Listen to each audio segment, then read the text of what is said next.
My boyfriend, Tyler Quinn, was haunted by a lost love who died young. Every year on her Memorial Day, he visited the cemetery to honor her.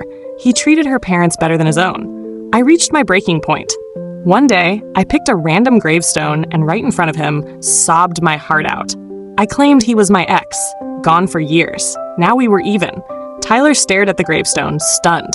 "Your ex was born in 1969? I paused, then doubled down. Yup, older guys have a special charm. The photo on the grave showed a distinguished man. I silently apologized. "Sorry, sir. I've put up with this too long. I need to let it out." Tyler's face paled. "Hannah Larson, what's this about? Trying to rile me up?" I wiped my tears. "Tyler, you mourn your lost love every year. Can't I shed a few tears for my old baby?" He exploded. "If I'd known you were this shameless, I'd never have dated you." I pulled out my compact, touched up my makeup, and said calmly, "Good timing. I'm done too. Let's break up." Breaking up on the street? Common. In a cemetery? A first. Tyler stormed off. I turned to leave, but a voice stopped me. "Son, I knew it. Your father had someone on the side, and I've caught her!" A neatly dressed, middle-aged woman pointed at me. "Explain yourself. What's your connection to Martin Brooks?" A man in a police uniform holding white chrysanthemums stood beside her. I hurried to clarify. "Ma'am, I don't know your husband. Total misunderstanding." She grabbed my arm, unconvinced. "Then why were you crying so hard at his grave?" I was speechless. Thankfully, the man stepped in. "Mom, don't make a scene. You know what Dad was like." The woman, visibly upset, vented about her husband's neglect over the years. She broke down at the grave. I noticed the man in the gravestone photo wore a police uniform. I'd seen him in the news, a cop who died in the line of duty. I'd messed up big time. I apologized profusely, expressing regret. Finally, I calmed her down. Back home, I packed everything Tyler had given me and tossed it out. To hell with him and his lost love. I was done. I knew Tyler pursued me because I resembled his late girlfriend, Lily. But after we got together, reality hit hard. The living can't compete with the dead. With 24 seasonal festivals, 7 major holidays, her birthday and her Memorial Day, Tyler was always at the cemetery. At that rate, he might as well buy a plot next to Lily to be her neighbor in the afterlife. But after our breakup, Tyler begged to get back together. He waited outside my office daily, offering rides morning and night. Sometimes he brought flowers or heart-shaped breakfasts. I made it clear we were done. I wasn't anyone's substitute. Still, he wouldn't quit. Tyler was my boss, not directly, but he used workplace rules to pressure my supervisor, forcing me to comply. When that failed, he dragged me to a client dinner, making me drink with them. I glanced at my bank account. Mom's surgery bill was due next month. I couldn't lose this job. I gritted my teeth and went. A group of older men drank and bragged, women like me just props to liven the mood. Tyler pushed a glass at me. "Hannah, your mom's hospital bill is waiting." I clenched my jaw, downed a large gulp, and the men cheered. After the dinner, I was too drunk to stand. Tyler helped me to his car. In the dim parking garage, his eyes turned predatory. "Hannah, you can't escape me." His gaze behind his glasses grew cruel, like a hunter smelling blood. I struggled with what little strength I had, but I was no match for him. As I reached for my phone to call the police, Tyler pulled a fruit knife from his pocket. The cold blade grazed my neck's artery. I sobered up fast. "What do you want?" He waved his phone. "I booked a hotel across the street. Spend the night with me, and I'll let you go." "Dream on!" He pressed harder, the blade stinging. One wrong move, and I'd be tomorrow's crime news. "Fine, I'll go." He made me link arms with him, like a normal couple, as we walked out. My legs wobbled. He wrapped an arm around my waist. It was getting dark, the hotel just across the street. The traffic light counted down. If I crossed, I'd have no escape. Then I saw a familiar figure. The cop from the cemetery, in uniform, about to cross from the other side. The light turned green. As the crowd moved and we passed, I shouted, "Honey, save me!" Caleb Spencer, a cop with sharp instincts, reacted instantly, sensing danger. I broke free from Tyler, stumbling into Caleb's arms. Onlookers stared. Tyler protested, "Hannah, you're my girlfriend." I clung to Caleb's sleeve, channeling my best acting. "Honey, I was wrong. I shouldn't have gone with another guy. Forgive me." If I didn't muddy the waters, Tyler could claim me as his girlfriend and drag me off. My performance was convincing. Onlookers scolded my immorality. Caleb knelt, helping me up. It's okay, babe. I forgive you. The crowd gawked. Tyler grabbed my arm. Hannah, what's wrong with you? Keep this up, and I'll... Before he finished, Caleb twisted his arm, pinning him down, requesting backup at South River Road. 10 minutes later, 2 officers arrived, taking Tyler to the squad car. My legs gave out and I collapsed, my neck wound aching. An officer saluted Caleb. Captain Spencer, how do we handle this? Caleb frowned, speaking softly. Take him to the station for disturbing the peace. I'll follow. After they left, Caleb helped me up. You okay? Can you walk? I nodded. Thanks, Captain Spencer. Just a polite thank you. But he asked seriously, how do you plan to thank me? I checked my account. $200 left. Enough for street food. He chuckled. Kidding. Caleb took me to the station to file a report. Seeing my scraped hand, he handed me a bandage. Next time, don't panic. Call the police right away. I nodded firmly. Who'd have thought a guy I knew so long could turn so vile? At the station, Tyler warned that if I didn't settle, he'd make my work life hell. Since he hadn't caused serious harm, I had no choice but to sign the settlement. After leaving, Tyler switched tactics, promising a promotion and raise if I kept quiet. I thought it over. Less trouble is better. And agreed. That agreement nearly cost me my life. Back at work, Tyler left me alone briefly. But every day after work, he waited, offering rides home. Hannah, one more chance? I'll forget her and we'll start fresh. I sighed. A dead, lost love trumped everything. There was no starting over. Tyler leaned on the steering wheel, pained. I did those extreme things because I love you too much. I knew I couldn't stay at that company. I handed over my work, prepared to quit, changed my number, and moved. I cut ties with my old life, but Tyler found my new address. At midnight, he pounded on my door, begging forgiveness. I called the police. They saw it as a domestic issue, gave a warning, and left. I was out of options. Then I remembered Caleb's business card. Desperate, I called. Captain Spencer, someone's harassing me. Can you help? Send the address. I'm coming. Caleb arrived quickly. Tyler, scared of his authority, fled. I let Caleb in. Sorry for bothering you. I didn't know what else to do. He seemed about to say something but stopped. Can I ask a few questions? Still in uniform, he'd clearly rushed from work. Of course. Caleb asked about my history with Tyler, hinting, anything unusual while you were together? I thought hard. Besides his obsession with Lily, Tyler was a model boyfriend, wealthy, capable, a young executive. Then a memory hit. One odd thing. Tyler was overly kind to Lily's parents, but they seemed scared of him. During holidays, he visited their old stair-heavy apartment, even renting them a better place downtown. He brought gifts and cash. Once he took me along. They seemed uneasy seeing me, cautious around Tyler. Lily's mom made lunch, but when Tyler saw green onions in the soup, his face darkened. Lily never ate green onions. I'd grumbled silently. He remembered Lily's tastes, but kept putting ginger sauce in my bowl, knowing I hated ginger. One remark from Tyler, and Lily's mom took the soup away, apologizing profusely. Caleb frowned. That's strange, I added. Another thing, Tyler kept moving them to new places, like he was hiding something. Caleb looked serious, hesitating.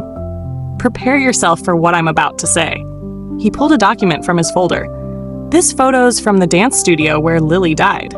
She perished in a fire at an old studio with poor fire safety. The blaze was uncontrollable. The photo showed a charred ruin. Find something? I asked. Caleb paused. When the area was redeveloped, they found the fire might have been intentional. A circuit fragment showed a tampered fuse. He explained, old circuits use fuses to prevent shorts. If tampered, a short can spark a fire. That's what happened. It was 2 years ago. I asked, didn't the fire crew notice the fuse? That's the thing, Caleb said, eyes sharp. Tyler's dad was the fire chief then, retired last year. I remembered, Tyler's dad was a firefighter. A chill ran through me. Once drunk, Tyler said Lily wanted to break up. He'd threatened me, saying if I left, I'd end up like her. I thought he was just drunk. Now, it felt sinister. Thank God we'd split. I couldn't imagine what would have happened if I'd stayed. Caleb paced my apartment. This old complex isn't safe. You should move. I gave a bitter laugh. Captain, I'm lucky not to be homeless. Mom's hospital bills are due. If you're okay with it, I have a vacant place, pretty secure. Pretty secure meant across from Caleb's apartment. A cop next door 24/7? No one would dare come near. I hesitated, but set aside pride. Survival comes first. After the cemetery incident, Caleb's mom knew me. She was warm, often bringing food, seeing I was alone. With my experience, I quickly found a high-paying job. One weekend, after paying Mom's hospital bill, I ran into Lily's parents at the hospital. They struggled with the registration machine. I helped. Lily's mom recognized me, hesitating to speak. As I left, she called, "You're a good girl. Keep your eyes open." I nodded. "I will, thanks." Her eyes looked empty, staring ahead. Back home, I saw Caleb returning from work. A tall girl waited at his door. His mom introduced her. "Caleb, this is Vicky's daughter. She's been waiting." The girl smiled shyly. "Captain Spencer, remember me?" Caught in a blind date setup, I turned to leave, but Caleb called. "Hannah, didn't we plan to hang out?" I held grocery bags, confused. He winked. I played along. "Yup, coming." We strolled the streets. Back home, his mom blocked us. "When did this start?" I opened my mouth, but Caleb said, "Recently." She slapped her thigh. "How'd I miss it?" She canceled his next blind dates. Caleb explained, embarrassed. "Too busy for dating. Thanks for helping." He'd helped me, so I didn't mind. We fell into a routine, quietly in sync. Caleb drove me to work, then to the station. At 5 p.m., he picked me up. Days of this kept Tyler at bay. I had a peaceful month. Just when I thought things were stable, the hospital called. "Miss Larson, your boyfriend handled your mom's transfer to People's Hospital. Coming now?" I was shocked. "Boyfriend? What's going on?" They were confused. "He had your ID copy and signed authorization." "Not you?" "No, don't let anyone take her." "But the transfer's done. The ambulance already left." I hung up, grabbed my bag, and rushed to the hospital. Morning rush hour trapped the taxi. I called Tyler, but his phone was off. Knowing his madness, I texted, begging him not to hurt Mom. At the hospital, she was gone. The staff dodged blame, saying Tyler had my ID and signature, valid proof. No time to argue, I called the police. Despair hit. Mom was my only anchor. I couldn't imagine life without her. Tyler called. "Hannah, let's get back together. I can't live without you." I agreed instantly. "Okay, where are you? I'm coming. Don't hurt her." He laughed smugly. "I knew you still love me. I'll send the address." "Come in an hour alone. If that cop shows, I can't promise your mom's safe." His words struck my core. Caleb called, telling me to stay put. He was coming, but I couldn't risk it. Tyler was unhinged. If I didn't make it in time, Mom could die. I took a taxi to the address, a small suburban villa Tyler bought. I rang the bell. He opened the door fast. He took my phone, powered it off, and removed the SIM. "Welcome, Hannah. This is our home now." I said coldly, "Where's my mom? I want to see her safe." He nodded, leading me inside. I noticed ballet slippers by the door. They looked like lilies, carefully placed. Tyler set my shoes beside them, nodding satisfied. "Hannah, anyone ever say your feet are perfect for ballet?" I stayed stone-faced. He grew more excited. He knelt, brushing my foot. "Your arch is stunning. Perfect feet." I fought nausea, resisting the urge to kick him. "I want my mom." He opened the basement door. Mom was there, frail, locked inside. She whispered my name. "Hannah, you shouldn't have come. He's crazy." Mom's legs were paralyzed from years in the hospital. She couldn't handle this. I soothed her. "Don't worry, I'll get you out." Tyler's demand was simple. "Move in with me, so we start over and I'll forget the past." I faked agreement, playing along. He was pleased. "If Lily had been as good as you, things would have been different." I couldn't read his mood. I played the girlfriend, pouting. "Still thinking of her?" "Tyler, you're such a player." He laughed, pointing to an oil painting on the wall. "She wasn't obedient like you, so..." He leaned close, whispering like a demon. "Only in death was she perfect." The painting showed a dancer, graceful but shadowy, her face obscured. I didn't dare look long, chilled. Tyler locked all windows and doors, trapping me inside. Worried for Mom, I obeyed. Time crawled. He grew less guarded. "Hannah, stay with me and we'll live here forever." He opened his laptop, planning our future. A photo fell from his notebook, stained with dried blood. Tyler's eyes darkened. "Oh, this is Lily with that guy. Found it." It showed Lily and another man, close, taken a month before the fire. I probed. "You didn't burn the studio because she cheated, did you?" He laughed oddly. "Hannah, know what I love about you? You're smart and obedient. Better than Lily." I counted seconds. Before coming, I'd sent Caleb my location. He'd come soon. Tyler wouldn't let me go. Whether I obeyed or not, my fate was sealed, like Lily, burned to ash. He wanted to prove his eternal love. The painting told me everything. Its artist, a religious fanatic, had self-immolated to preserve his art. He believed true emotions are fleeting, only fixed in death's sincerity. Tyler wanted to kill me. I stalled, buying time for Mom and me. He grew impatient. He closed his notebook. "Hannah, you love me. Would you die for me?" I cursed inwardly but said, "Of course I'd die for you." He beamed, stroking my hair. "Good. I want to keep you longer." Entering, I'd seen firewood and gas cans in the yard. One spark and this place would blaze. He stared, pulled a lighter, lit it, and tossed it out the window. Flames roared instantly. He yanked my arm. "Let's die together." His true face showed. I couldn't wait. I pulled a pocket knife from my bag, stabbing blindly. Tyler staggered back, unable to dodge. I ran to the basement, freeing Mom. Smoke filled the air. Supporting her alone, I couldn't escape. Mom struggled. "Hannah, leave me. Save yourself. Don't say that." Since I was 8, Mom was my reason to live. If we died here, so be it. We stumbled through smoke, her legs useless, leaning on me. The fire grew fierce. We collapsed, exhausted. Oddly, I wanted to laugh. In despair, you don't cry. You laugh. Mom shielded my head. "Hannah, it's my fault. I couldn't protect you. If I wasn't a burden, you wouldn't suffer." I felt calm, accepting fate. "It's okay. We'll reincarnate together, maybe as sisters," she smiled. "Who knows what the afterlife holds?" I held her hand. "Don't worry. Next life, I'll be the mom." Facing death, I realized how much I owed her. If I hadn't dated Tyler, she wouldn't be here. Suddenly, the heat eased, smoke clearing, cool water sprayed overhead, fire hoses. Caleb appeared in my vision. He and another officer carried Mom and me out. The fire was controlled, firefighters cleaning up. I'd escaped death. I hugged Mom, crying, then laughing. We'd collapsed steps from the door, just a few more, and we'd have made it. Caleb got us to an ambulance. At the hospital, we checked out fine. No heavy smoke inhalation. Later, Caleb and his team took our statements. "Tyler's in custody. You're safe," he said. I exhaled. "Thanks, Officer Spencer." He nodded gently. "Feeling okay?" "All good." I thanked him repeatedly. He just smiled. After oxygen treatment and statements, I learned the full story. Lily's studio fire was Tyler's doing. She wanted to break up and dated someone else. Feeling betrayed, Tyler tried to apologize at the studio, but failed. Then he planned her death. After, he controlled her parents, visiting to keep them from digging into her death. He played the devoted lover, mourning at the cemetery. When I suggested breaking up, his murderous intent flared, targeting me. He nearly burned Mom and me in that villa. The painting was made with Lily's ashes. No wonder it creeped me out. The officer taking my statement had me sign. He teased, "Miss Larson, Captain Spencer saved your life. You owe him big." Caleb glared. "Stop talking nonsense. Take the statement back." The officer muttered, "I'm not wrong. You've been on this case and Ms. Larson for 2 years. Caleb shooed him out. He said, embarrassed, "Don't mind him. Just doing my job." It clicked. The cemetery meeting wasn't random. I'd picked a grave to provoke Tyler. Caleb knew our movements. He was there on purpose. Later encounters, saving me from Tyler's knife, his harassment, weren't chance. He'd placed me across from his apartment. All planned.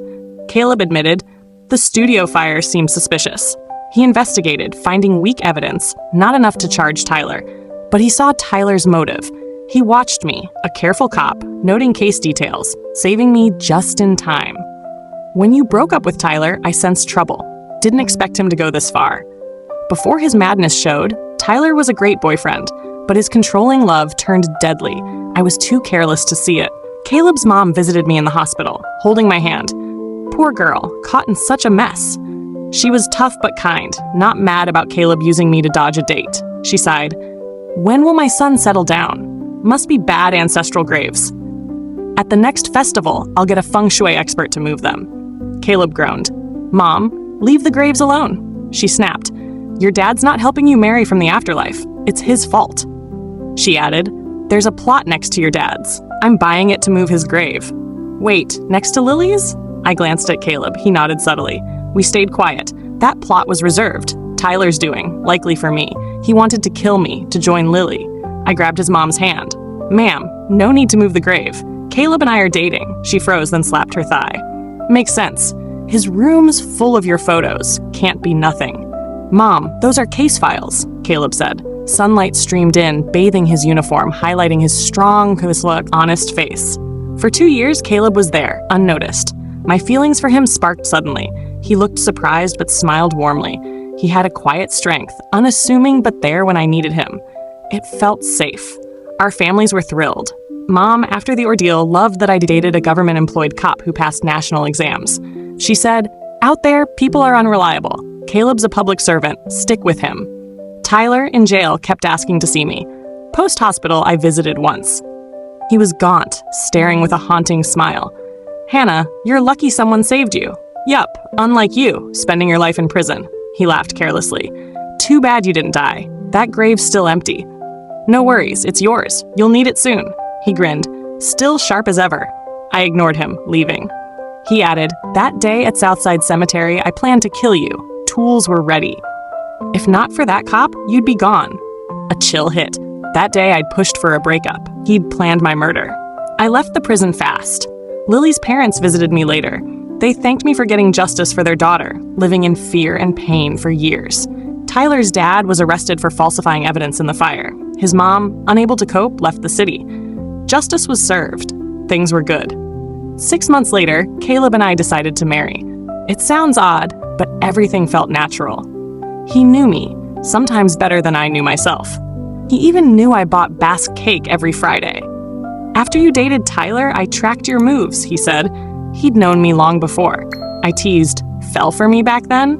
He nodded seriously. If I was wrong about Tyler, if he was good, I'd never have interfered. His guesses were right. From the studio fire to the villa, Tyler was a killer. I felt lucky to escape, grateful it wasn't too late. Caleb's love was hidden in safety, never intrusive, always there when needed. Thank you, Mr. Spencer.